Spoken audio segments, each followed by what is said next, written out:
Hello everyone, welcome to my channel. आज हम इस वीडियो में आयरन के बारे में डिटेल में डिस्कस करेंगे। इसका basic physical and chemical properties, oxidation state, oxides के बारे में समझेंगे जो इंपॉर्टेंट है बीएससी थ्योरी एग्जाम्स के लिए। सो एक प्रॉपर नोट्स प्रोवाइड करूंगा जो आपके एग्जाम प्रिपरेशंस के लिए बहुत हेल्पफुल होगा।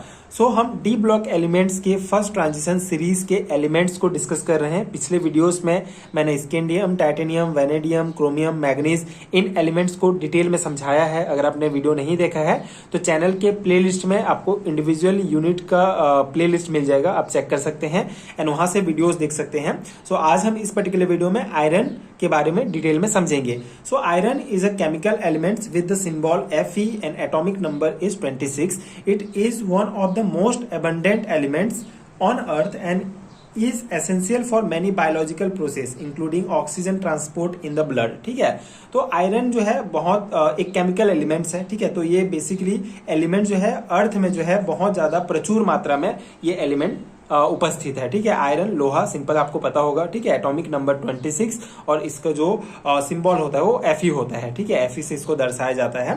सो ये बहुत ज्यादा इंपॉर्टेंट है बायोलॉजिकल प्रोसेस में भी। ठीक है, जैसे कि ऑक्सीजन ट्रांसपोर्ट में ब्लड में जो ऑक्सीजन ट्रांसपोर्ट होता है उसके लिए भी आयरन बहुत इंपॉर्टेंट है। तो iron commonly found in various minerals and ores and it has numerous industrial applications such as the construction, manufacturing and the production of steel। ठीक है, तो आयरन बेसिकली जो है बहुत सारे मिनरल्स और बहुत सारे अयस्क में जो है ये पाए जाते हैं। बहुत सारे इसके इंडस्ट्रियल एप्लीकेशन है, आपको पता है कंस्ट्रक्शन में, मैन्युफैक्चरिंग में, स्टील के प्रोडक्शन में आयरन का यूज किया जाता है। ठीक है, जो लोहा होता है उसी को आयरन कहा जाता है। तो ये बेसिक आपको पता होगा। ठीक है, ये बेसिक इंट्रोडक्शन है आयरन का। अब इसके ओर्स इंपॉर्टेंट हैं। ठीक है, ओर्स मतलब इसके आयरन के जो अयस्क हैं जिससे हमको आयरन प्राप्त होता है, ये आपको पूछे जाते हैं ऑब्जेक्टिव टाइप क्वेश्चंस में। तो आपको इसके नाम के साथ फॉर्मूला याद रखना होगा। ठीक है, तो ओर्स ऑफ आयरन पहला है हेमेटाइट जिसका फॉर्मूला होता है Fe2O3, magnetite Fe3O4, limonite FeOOH, siderite FeCO3, iron pyrite FeS2। ठीक है, तो ये आपको ओर्स जो है याद रखने हैं। ठीक है, अब फिजिकल प्रॉपर्टीज की बात करें तो iron is a shiny metal and strong magnetic properties are found in iron which is called ferromagnetism. ठीक है, तो आपको पता है आयरन लोहा जो है सबसे ज्यादा उसमें मैग्नेटिक प्रॉपर्टीज है, स्ट्रॉन्ग मैग्नेटिक प्रॉपर्टीज पाई जाती है। लोहा जो है चुंबक की तरफ आकर्षित होती है। तो ये जो क्वालिटी होती है, ये जो प्रॉपर्टी होती है आयरन में, उसको फेरोमैग्नेटिज्म कहा जाता है। एक प्रकार का साइनी मेटल है। ठीक है, इसका melting point 1535 degree centigrade and boiling point 2750 degree centigrade होता है। ठीक है, तो ये भी ऑब्जेक्टिव टाइप क्वेश्चंस के लिए बहुत इंपॉर्टेंट है, आपको ध्यान रखना होगा। इसके बाद केमिकल प्रॉपर्टीज की अगर हम बात करें आयरन की, तो reaction with air. So when iron is left expose to air and moisture it get oxidise rapidly which is called rusting. ठीक है, तो ये सिंपल सा आपको पता होगा, जब हम लोहा को खुले में छोड़ देते हैं तो मॉइस्चर और एयर के संपर्क में आके जो है उसमें ऊपर में जंग जम जाता है। ठीक है, तो ये जो प्रक्रिया होती है इसको रस्टिंग कहा जाता है। जब आयरन को एयर और मॉइस्चर में खुला छोड़ दिया जाता है तो ये ऑक्सीडाइज हो जाता है, बहुत जल्दी ऑक्सीडाइज होता है और उसके ऊपर जो है जंग लग जाता है। ठीक है, तो ये प्रक्रिया रस्टिंग कहलाती है। ये रस्ट जो जंग है इसका फॉर्मूला आपको याद रखना इंपॉर्टेंट है, 2Fe2O3.3H2O। ठीक है, तो ये जो है रस्ट जंग का ये केमिकल फॉर्मूला है। ठीक है, तो ये केमिकल प्रॉपर्टीज हो जाएगा। Second, reaction with water. So water के साथ कैसे रिएक्ट करेगा, जब आयरन को वाटर के साथ रिएक्ट कराया जाता है तो Fe3O4 मैग्नेटाइट हमको प्राप्त होता है। सेम एसिड के साथ जब रिएक्ट होता है, जैसे HCl के साथ अगर हम आयरन को रिएक्ट कराते हैं तो हमको आयरन क्लोराइड, ठीक है, FeCl2 एंड H2O प्राप्त होगा। ठीक है, तो ये सिंपल से इसके केमिकल प्रॉपर्टीज हैं जो आपको याद रखने हैं। ऑक्सीडेशन स्टेट की बात करें तो iron exhibits 0, +2, +3, +4, +5 and +6 oxidation state. ठीक है, तो ये ऑक्सीडेशन स्टेट पाई जाती है। आयरन का आप देख सकते हैं इलेक्ट्रॉनिक कन्फिगरेशन लास्ट इसके ऑर्बिटल में 3d6 एंड 4s2। ठीक है, यहाँ पे जो डी ऑर्बिटल है ये इसमें 6 इलेक्ट्रॉन रहेंगे एंड जो s है उसमें 2 रहेंगे। ठीक है, तो यहाँ पे कॉन्सेप्ट आपको एक समझना है कि as one progressive through the d block element the oxidation state decrease. Because the number of unpaired electron in the 3D orbital also decrease. ठीक है, अब यहाँ पे कॉन्सेप्ट क्या है कि जैसे जैसे हम एटॉमिक नंबर बढ़ते जाएगा, डी ब्लॉक एलिमेंट्स में आगे बढ़ते जाएंगे, तो जो ऑक्सीडेशन स्टेट है वो डिक्रीज होता जाता है, क्योंकि जो अनपेयर्ड इलेक्ट्रॉन्स होते हैं, ठीक है, 3D orbital, in the 3D orbital में जो अनपेयर्ड इलेक्ट्रॉन होते हैं वो भी डिक्रीज होते जाते हैं। जैसे आयरन के लिए 26 है, तो यहाँ पे 4 अनपेयर्ड इलेक्ट्रॉन है। आगे जब हम कोबाल्ट में आएंगे, ठीक है, तो उसमें 3 अनपेयर्ड इलेक्ट्रॉन रहेंगे, मतलब एक एक बढ़ते जाएगा। ठीक है, तो इसी कारण जो है ऑक्सीडेशन स्टेट भी कम होते जाता है, क्योंकि जितना ज्यादा अनपेयर्ड इलेक्ट्रॉन रहेगा उतना उसमें जो है इलेक्ट्रॉन त्याग कर दूसरे के साथ बॉन्ड बनाने की क्षमता रहेगी। ठीक है, ऑक्सीडेशन स्टेट बनाएगा।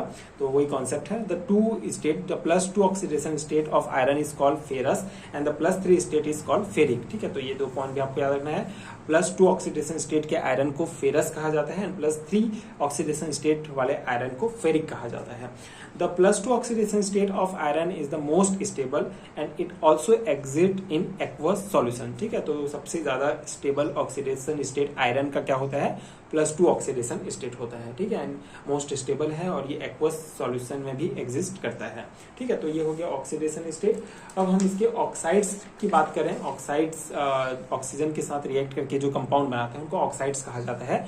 इसी को बाइनरी कंपाउंड भी कहा जाता है, क्योंकि बाइनरी कंपाउंड मतलब कोई भी कंपाउंड किसी दूसरे कंपाउंड के साथ मिलकर जो कोई भी एलिमेंट दूसरे एलिमेंट के साथ मिलकर जो कंपाउंड बनाते हैं उसको बाइनरी कंपाउंड्स कहा जाता है। मतलब 2 एलिमेंट्स होने चाहिए उस कंपाउंड में। जैसे यहाँ पे अगर हम आयरन ऑक्साइड की बात करें तो इसमें आयरन और ऑक्सीजन 2 एलिमेंट है। ठीक है, तो इसको बाइनरी कंपाउंड्स कहा जाता है। तो आपको अगर आयरन के बाइनरी कंपाउंड्स भी पूछे जाते हैं तो आप ये लिख सकते हैं। ठीक है, यानी ऑक्साइड्स में भी ये आएंगे। तो पहला है ferrous oxide FeO। It is a chemical compound prepared by heating iron metal in the presence of oxygen typically in the form of air. ठीक है, तो बहुत सिंपल सा है। हमको आयरन फेरस ऑक्साइड कैसे प्राप्त होता है? ठीक है, एक ऐसा केमिकल कंपाउंड है फेरस ऑक्साइड। जब हम आयरन मेटल को गर्म करते हैं in the presence of oxygen, ठीक है, जो नॉर्मली क्या है हवा के फॉर्म में होता है, तो दोनों को जब रिएक्ट कराते हैं तो हमको ये फेरस ऑक्साइड प्राप्त होता है। This reaction occur at high temperature, usually about 300 degree centigrade में ये हमको प्राप्त होता है एंड फॉर्म फेरस ऑक्साइड। ठीक है, विच इज ब्लैक पाउडर। तो ये जो फेरस ऑक्साइड है ये एक प्रकार का ब्लैक पाउडर होता है। So this reaction occur at high temperature, usually about 300 degree centigrade. ठीक है, मतलब ये जो रिएक्शन होता है ये 300 डिग्री सेंटीग्रेड से ज्यादा जब टेम्परेचर हम देंगे तभी ये रिएक्शन पॉसिबल है। और ये जो फेरस ऑक्साइड है एक प्रकार का ब्लैक पाउडर है। ठीक है, दूसरा है ferric oxide Fe2O3। It is obtain by heating ferrous sulphate. ठीक है, FeSO4 जो फेरस सल्फेट को अगर हम गर्म करते हैं तो हमको जो है ये Fe2O3 फेरिक ऑक्साइड प्राप्त होता है। It is red colour powder. ठीक है, तो एक प्रकार ये जो हमको प्राप्त होता है कंपाउंड एक प्रकार का रेड कलर का पाउडर होता है। ठीक है, नेक्स्ट हमारा ऑक्साइड है that is ferrous ferric oxide Fe3O4, so also known as magnetite. ठीक है, इसे मैग्नेटाइट भी कहा जाता है and it's a black mineral with the formula Fe3O4 and is one of the main iron ores. ठीक है, ये जो हमारा मैग्नेटाइट है एक मेन आयरन ओर्स है, अयस्क है, जिससे हमको आयरन प्राप्त होता है। सो ये बेसिकली फेरस फेरिक ऑक्साइड जो है मैग्नेटाइट के नाम से भी इसको जाना जाता है, एक प्रकार का ब्लैक मिनरल्स है। ठीक है, एंड इसको हमको कैसे प्राप्त होता है? Basically it is obtain by passing steam on iron. ठीक है, आयरन में जब हम स्टीम भाप जब पास करते हैं तो हमको ये Fe3O4 फेरस फेरिक ऑक्साइड प्राप्त होता है। तो ये सिंपल से रिएक्शंस हैं, सिंपल से पॉइंट्स हैं। अगर आप एक बार भी देख लेते हैं तो आप एग्जाम्स में अपने से लिख सकते हैं। सो ये है आयरन का कंप्लीट नोट्स। आई होप आपको समझ में आ गया होगा एंड ये आपके एग्जाम प्रिपरेशंस के लिए हेल्पफुल रहा होगा। एंड अगर आपको BSc एंड MSc लेवल के हैंड-रिटन नोट चाहिए PDF फॉर्म में केमिस्ट्री के, तो नीचे आपको डिस्क्रिप्शन बॉक्स में लिंक मिलेगा, वहां से आप चेक कर सकते हैं एंड नोट्स डाउनलोड कर सकते हैं।